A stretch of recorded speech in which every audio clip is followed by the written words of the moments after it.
Kiev tient toujours. En revanche, Kherson est désormais aux mains des Russes. Confirmation du maire cette nuit. Cette ville de 300 000 habitants est dans le sud du pays, pas très loin de la péninsule de Crimée. C'est la plus grande ville dont s'est emparée l'armée de Vladimir Poutine. Et puis Kharkiv, de son côté, continue de résister. Mais pour combien de temps?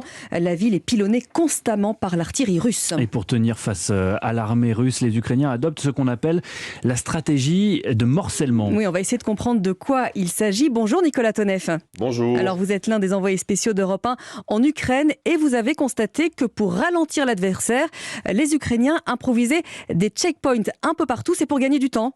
Oui, c'est par endroits très impressionnants. En sortie de ville de Jytomyr en direction de Kiev, il y a des barrages à presque toutes les intersections. Ils sont tenus par un mélange assez hétéroclite de volontaires de la défense, de policiers, de soldats, mais les contrôles sont toujours précis. Chaque véhicule est arrêté et les papiers des passagers demandés. Même les routes moins fréquentées sont barrées et ce maillage se fait dans toutes les directions, vers l'est, vers l'ouest, vers le sud. Le système gêne les Ukrainiens dans leurs déplacements. Il n'est pas agréable de se faire arrêter tous les 5 ou 10 km, mais le but est de repérer les mouvements suspects, de les freiner, de pouvoir localiser au plus vite des mouvements ennemis qui semblent se multiplier sur le territoire.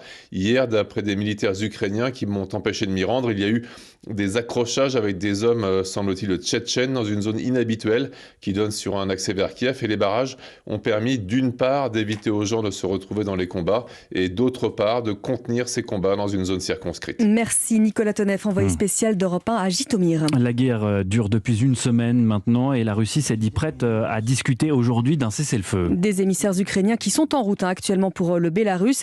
La Russie continue de réclamer la démilitarisation totale de l'Ukraine qui constitue, selon elle, une menace en tant qu'allié des Occidentaux, alors que Kiev toujours exclut la moindre forme de capitulation.